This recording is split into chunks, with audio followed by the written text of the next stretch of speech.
Have you ever seen a conversation with someone who was actively hallucinating and not because of something they took? Well, you're about to. Get ready for Rachel Starr Withers and her incredible openness about hallucinating, growing up with schizophrenia, and why she wrote a book about it for kids. I've read a lot of children's books and never seen one like hers. It's surprisingly moving. And it turns out that Rachel is a hallucination whisperer. Like a horse whisperer, except for hallucinations, if that's a thing. She taught herself to control the wildest bucking broncos of her mind. In addition to writing, Rachel is an international speaker, a media producer, and also the host of a podcast called Inside Schizophrenia. It's a show full of brilliant insight and common sense. You can find a link to that and a link to Rachel's webpage in our show notes.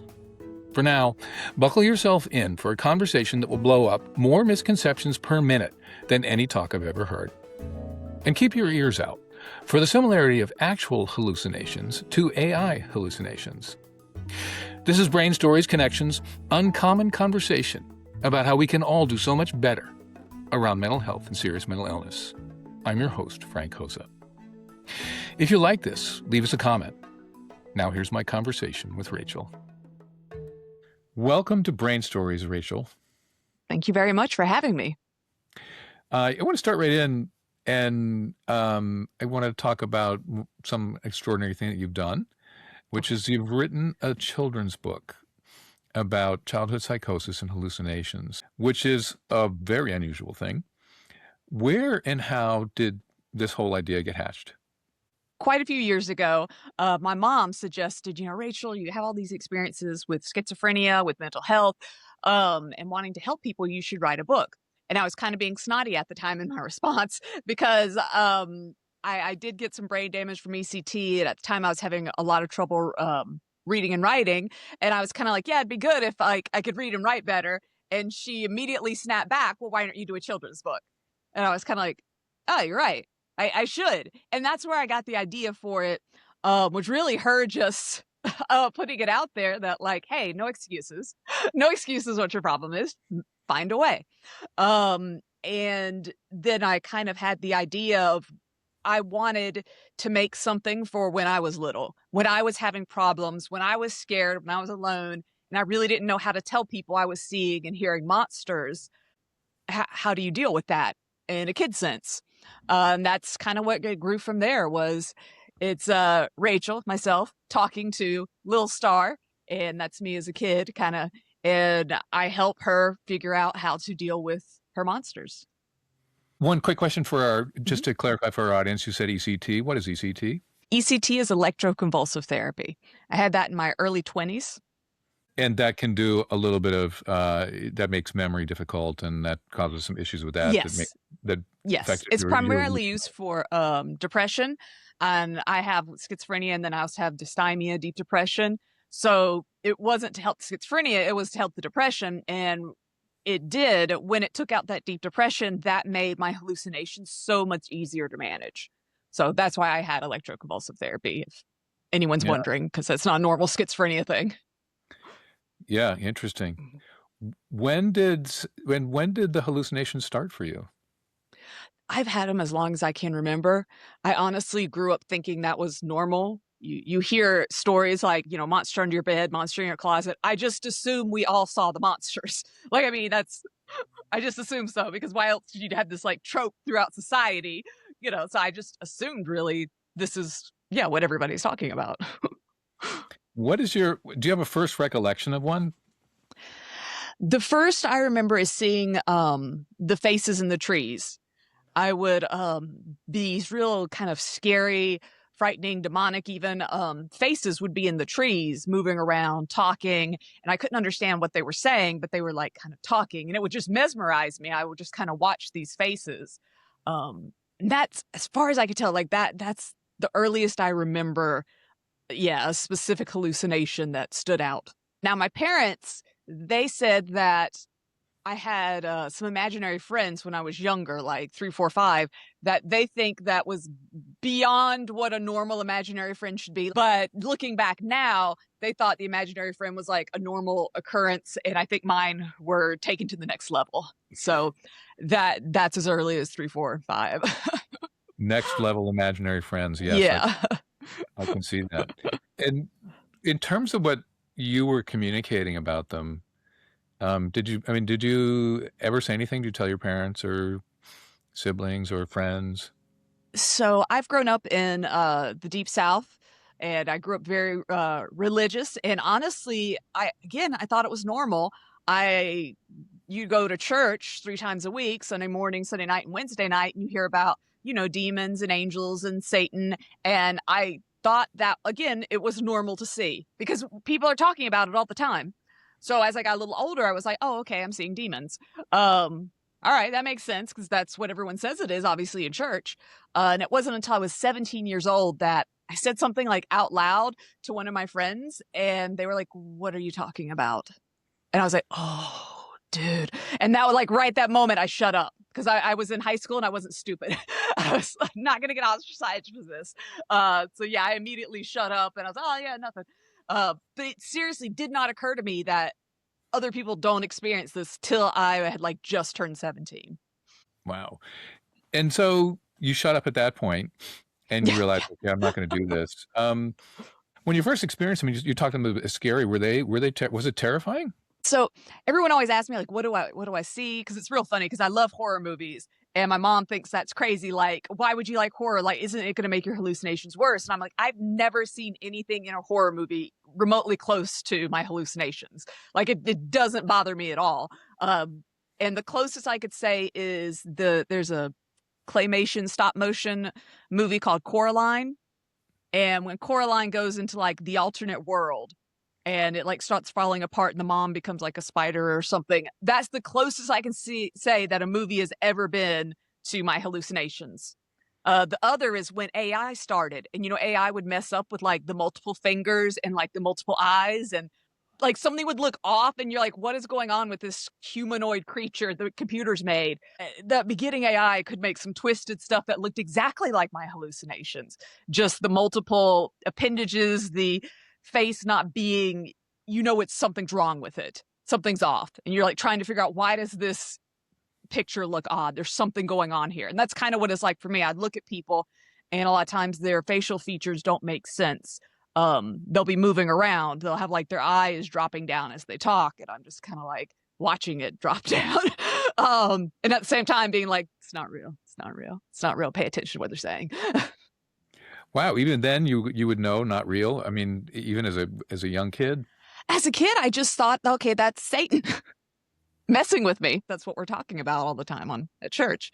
This is what we're all dealing with. This is the spiritual struggle. So it's not, at any point did you go to a spiritual leader and say, so I'm seeing these things that look like demons to me. I want to talk about them more. Did that ever happen? So that's the crazy part is like when I look back, I brought it up so many times, but I never brought it up as, hey, I need to tell you about this. I think I just mentioned it in conversation like I did with my friend, and people just kind of glossed over it. Like, oh, okay, because I really, it did not occur to me it was odd. I mean, I was scared of them. I was frightened, but you're supposed to be scared of demons. Why wouldn't you be?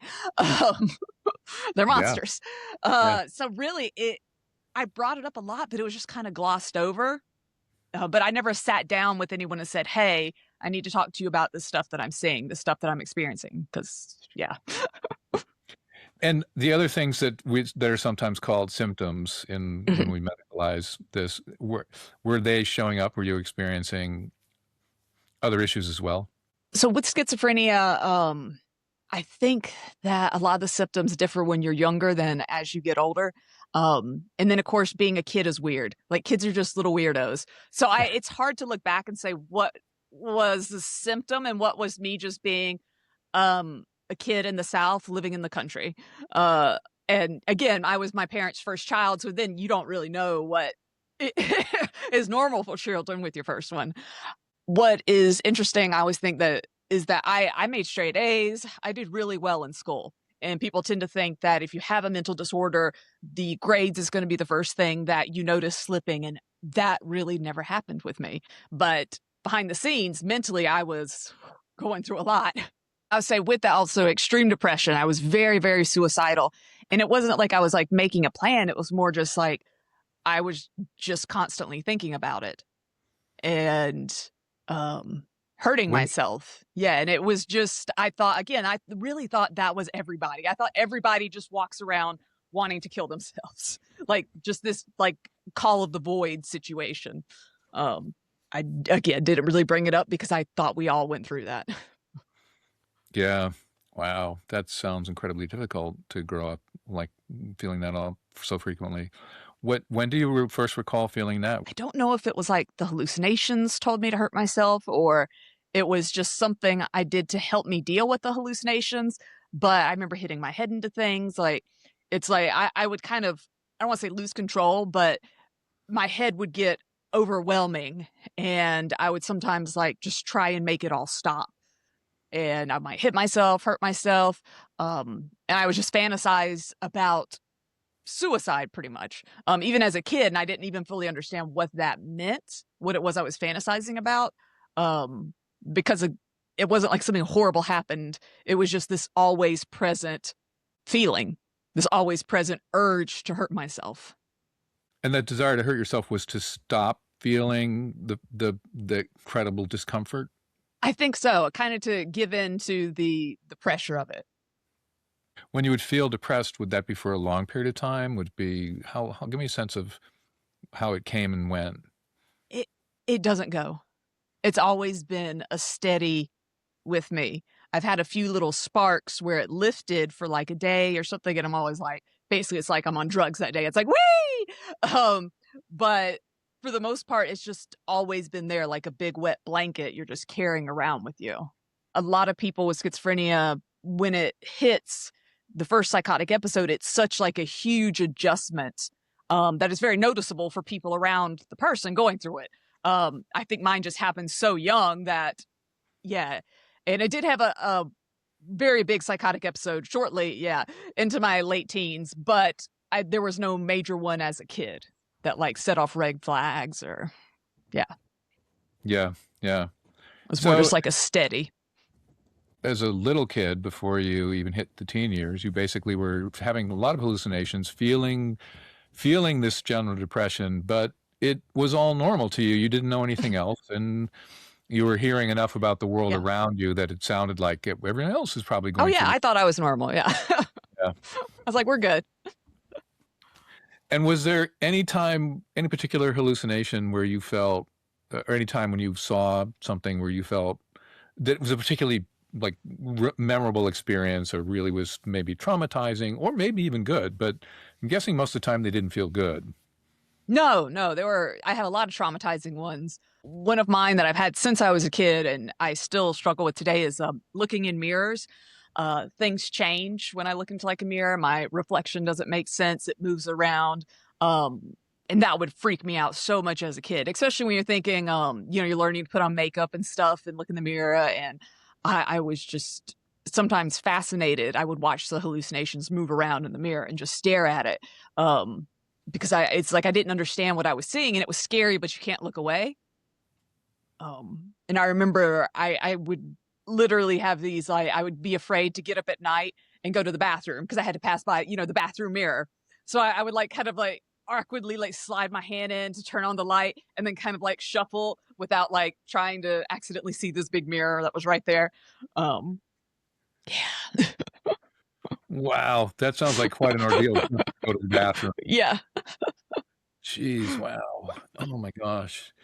Well, so you had this idea to write up a book, and a Mhm. children's book. It was literally your adult self, as you set up in the book, talking to your child self. Lil Star is the name that you Yes. give the Mhm. character. Um, and you do this thing where you give some tools to Lil Star that are really, Mhm.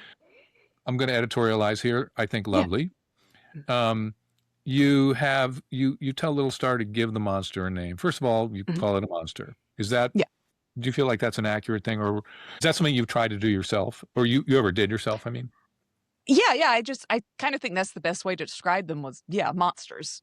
these, whether they're humanoid creatures, dark, shadowy type figures, just monster in general. It's something that, and I love it because, like, now we have like the movie Monsters Inc. and stuff. So monster always isn't a scary thing.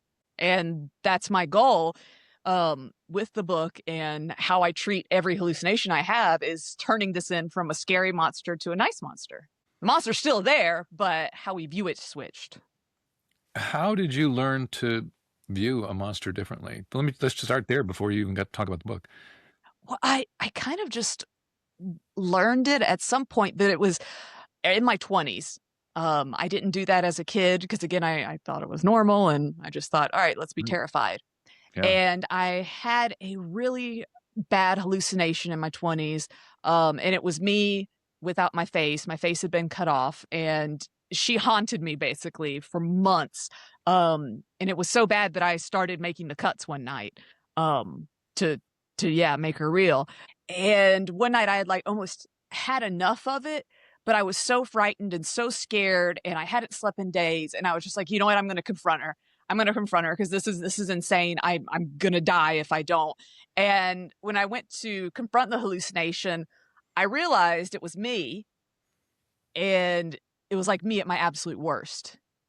And I stopped fearing her. I suddenly felt bad for her. And right away the fear went away. It was the craziest thing. It was just like, a snap. And I suddenly felt like empathy for this hallucination that had been, haunting me all of these months. I thought, okay, she's not scaring me. This isn't a scary thing. This is me at my worst. And it was like I wanted to take care of her then. And I still have that hallucination quite a bit. She'll creep up now and then, doesn't scare me, doesn't bother me. It's just kind of like, oh, hey. That is staggering. That is just so extraordinary. You came to that realization entirely by yourself. Oh yeah, yeah. I'd say it was out of desperation too. It was I think it was probably I'd been seeing her for over 6 months. So we're talking a pretty long in and out of a psychotic episode. Yeah. Wow. And so how did you, I just want to back up for 1 second then Mm-hmm. and just say, like, so in the book, the way that you handle the monsters is you give them, you tell Little Star, give them a name, Mm-hmm. give them a funny hat, Yes. give them a hobby, Yes. and find out what they're scared of, Mm-hmm. and talk to that. Mm-hmm. I mean, the very first time I read that book, I went like, holy cow, this is such a simple, beautiful, powerful thing. And how in the world did you come up with that?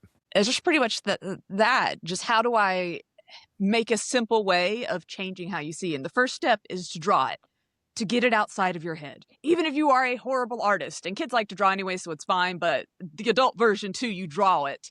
And it's just to get it out of your head, even if it doesn't look at all because you're a bad artist, you're just trying to get it out of your head. And then naming it. And one of the big rules is it can't name itself. So if this is a hallucination like that goes by a name, calls itself Satan, whatever, no.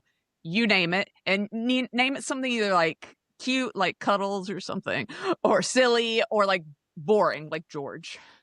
Not like Satan of the sixth dimension of hell, or So have it, give it a name. And the whole goal is that you're taking ownership over it. With the kids version, I say, yeah, put a funny hat on it. What's a hobby? I always think, if you have this monster right here, like, what does he do? Let's say he likes to skateboard. Let's say he likes to knit. He plays the flute. Find some kind of hobby. And that right there, it's like when you think about, like, wait, what does this monster do when he's not with me? He goes to the skate park, or he's struggling in music class. Right. It's so humanizing of the monster. Yeah. I mean, it turns the monster into somebody who you can, as you said, a few minutes ago, something you can actually empathize with. Yeah. And like kind of makes it humorous. You're taking away the fear, especially if you're imagining this monster struggling at the skate park. The next thing is, what is something the monster would be afraid of? And it can be just like, oh, it's scared of going to the dentist. It's scared of being laughed at. One of them I have in the book as an example is he's scared of being alone. He can't make friends very well, so he's just too shy to make friends. So you would give him some sort of problem, and then you give him advice. How can he get over this problem? And that is the person who's experiencing the hallucination, kid, adult, whatever. That's how you take control, because now you're helping the monster. Whatever it is, say, hey, you got some serious cavities, my man. You got to start brushing every day. You got to start flossing. Let's say that he's shy. Well, that was kind of based off the hallucination I had without my face was, okay, she's scared and shy. That's why she's in the shadows. That's why she's frightened to come out. She thinks she's ugly, so let's start. I'll be your first friend.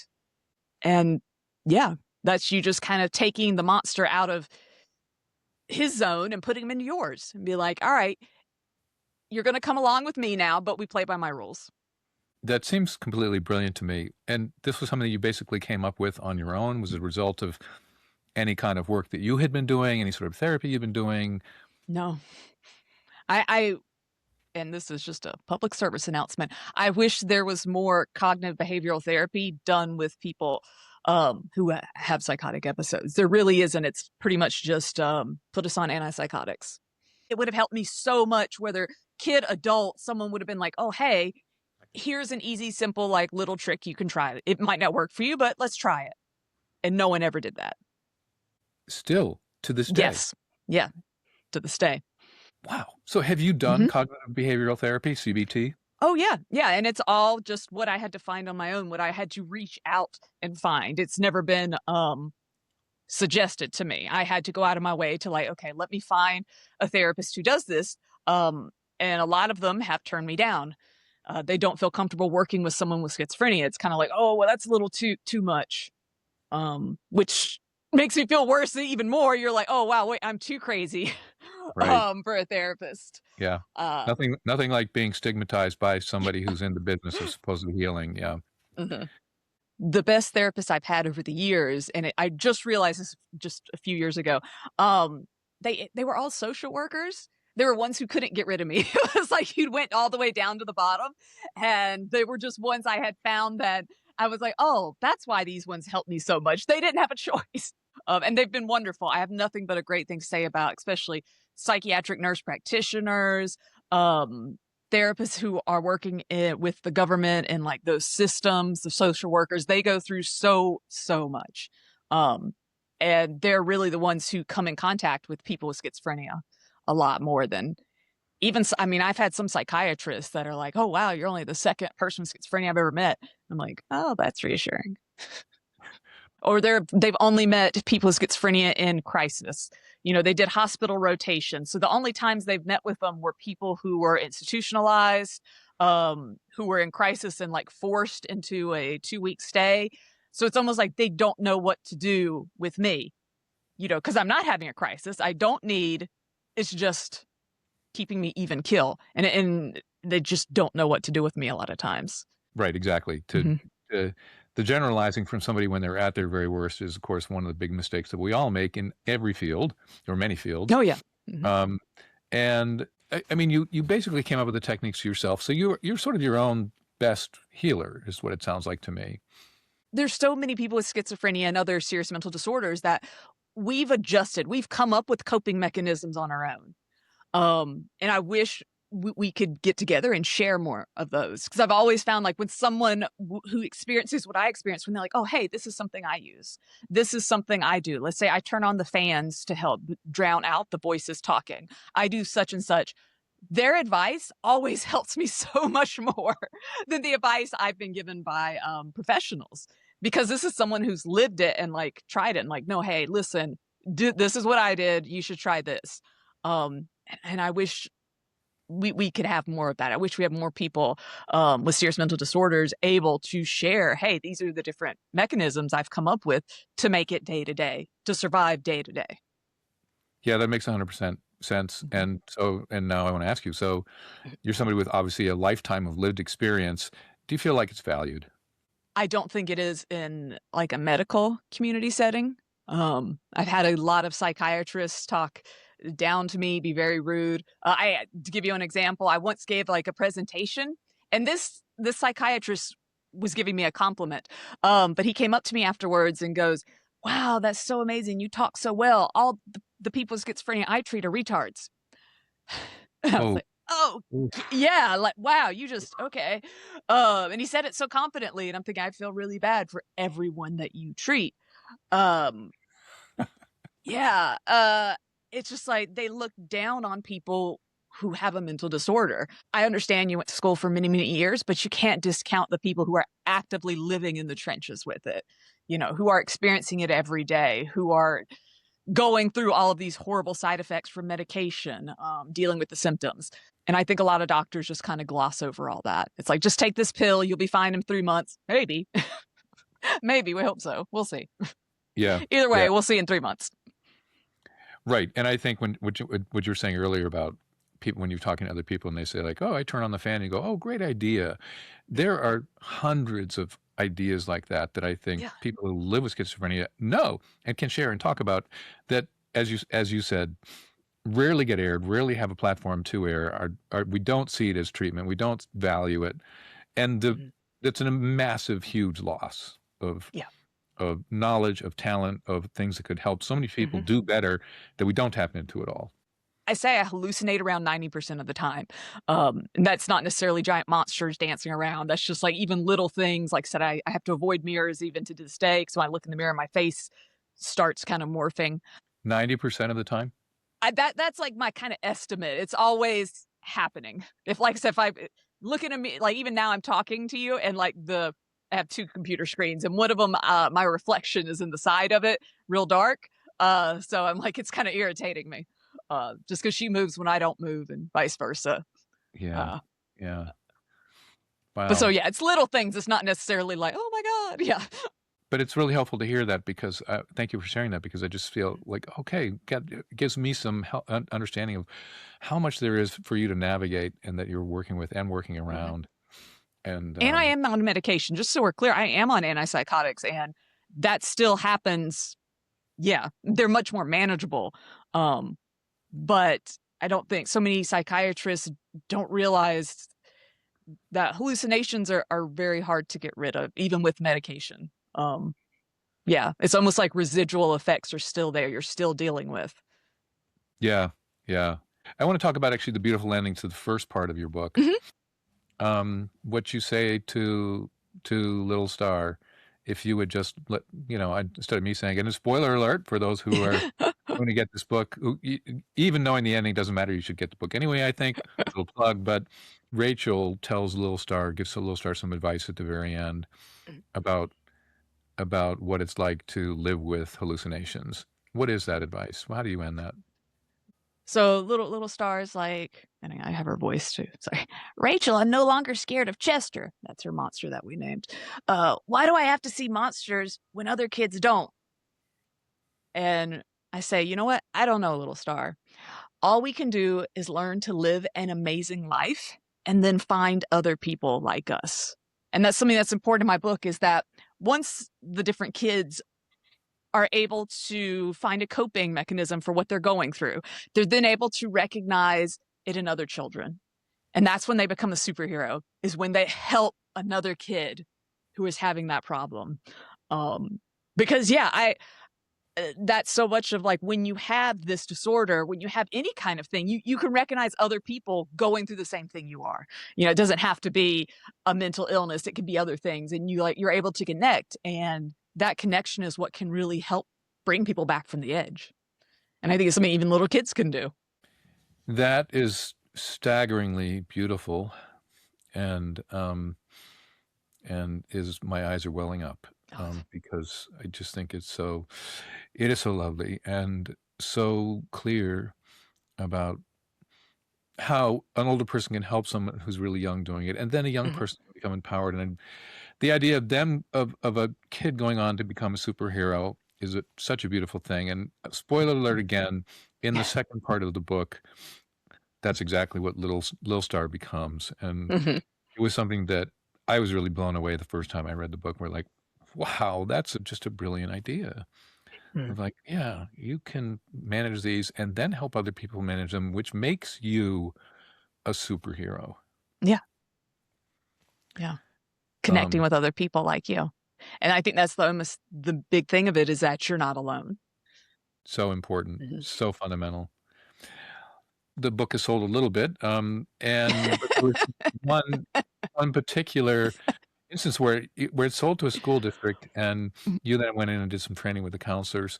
In your ideal world, how do you see this book being used? Exactly like that. Social workers, counselors, it's something that's easy to give to someone who is struggling. It's on it like it has little workbook sections. It says, this is how to do the little activities. And that's kind of why I want it. Someone that a lot of times people don't know what to say. I don't know what to say to, let's say, my niece who's having problems. I don't know what to say to this kid in school who is clearly having problems.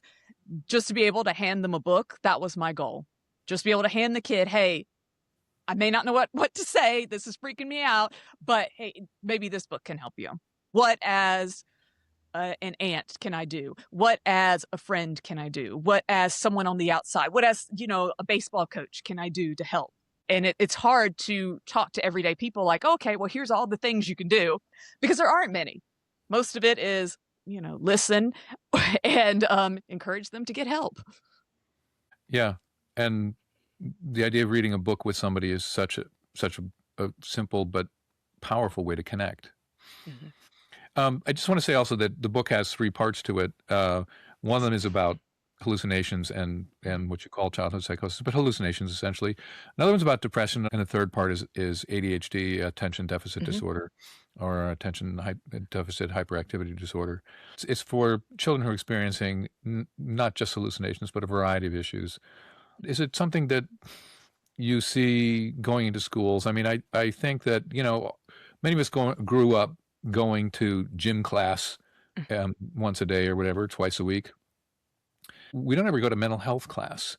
But it seems to me like, boy, would that be useful if we went to mental health ed as often as we went to physical ed, phys ed. Any thoughts Mhm. about that?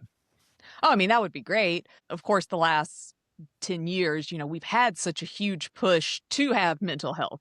Talking about mental health in like spaces all over social media, like that has changed a lot, I would say, since when we were in school, but it's not all the way there.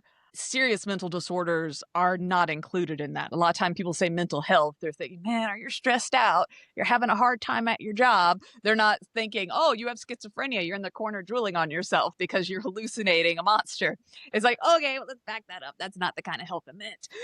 Um, but yeah, I think more people need to know about it. And this sounds silly, but the first time like I realized depression wasn't normal was a Zoloft commercial. Zoloft had just come out and there was this little bouncing cartoon ball and it was like bouncing really sad. And just the commercial, I was like, wait a minute.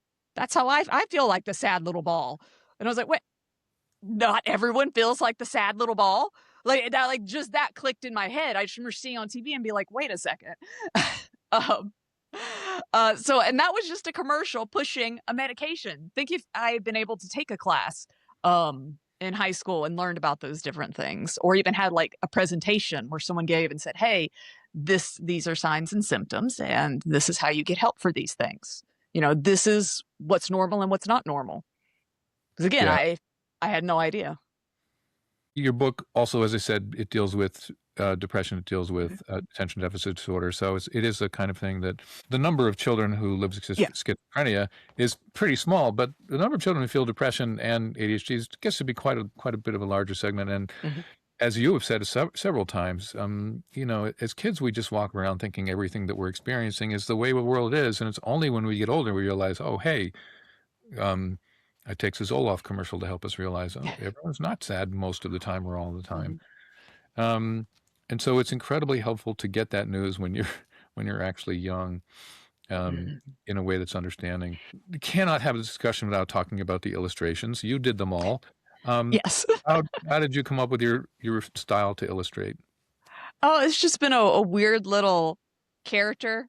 It's a little version of myself with like crazy curly hair that I've drawn for a few years, and I just kind of I mean, I think I got better and better at it. Maybe not, but it's kind of simple little drawing, and I thought they were cute little cartoon characteristics. One thing is my book. I try to keep them all like genderish neutral. They all have kind of little hairstyles.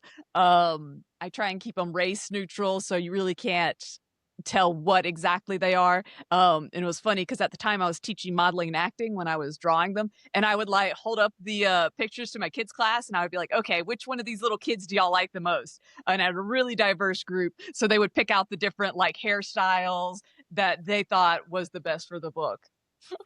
And I thought it was just like, okay. So I got all these little kids would just be like, that one, Miss Rachel, and that's the hairstyle. And I like that one because she looks, one of them told me that she liked my curly hair drawing, which was me. She's like, she looks out of control. And I'm like, thank you. I was like, well, okay, that's kind of what I was going for, I guess. That's so funny. And there's one other aspect of the book that I really thought was powerful too, is that it's not just a book to read, but if you want to, it can become a workbook. Can you describe that a little bit and say why you chose to do that? I've never been able to get rid of my depression. It's always been here. And you think about if someone has went through something horrible, they've lost someone close to them as a kid, like basically it's just time will heal. That's really the only advice people give is just hang in there. And what the book pushes is looking around and finding ways to make the world around you better. So you have all this darkness around you, and that's how you make it lighter, is finding ways to help other people around you to kind of pull you out of that darkness. So yeah, there's just lots of little coping mechanisms that to me, they're normal because I use them every day. And I was like, you know what, let me share these. And I thought the hallucinations, depression, and ADHD were probably the main ones kids experience. Would you do us a favor and just hold up the book so we can see it and tell us the title and how we can get a hold of it if we want to get a hold of it? It is The Adventures of Blank, and it's volume 1 has The Fearless Star, The Unstoppable Light, The Ambitious Focus. And you can check these out on Amazon. They're available in physical copy and on Kindle. And if you're just looking for one of the books, so I actually have it on there where you could get just the schizophrenia, just the depression one, just the ADHD one. So if you don't feel comfortable, let's say, with your child learning about the hallucination one, you just want them to see the depression one, that's available too. I imagine it being read with a Rachel Star to a Lil Star, that is with an adult to a younger child, because it seems like it's something it wouldn't not just pick it up on your own and read it, although that could be helpful too, but to have that connection with another human being. Is that something you envision? I would love that. And again, it goes back to it's easy. And I've met so many people, professionals who don't feel comfortable working with scary things, like schizophrenia. And this makes it easy because honestly, we're not that scary. Rachel, thank you so much for joining us today to talk about your book. This was absolutely fascinating. Well, thank you so much for having me. And it's a pleasure because the book, even though it's a little kid's book, like that's my life story. That's why it's so passionate to me, because I'm like, that's my heart. That makes total sense, and there's a ton of heart in that book. Thank you again.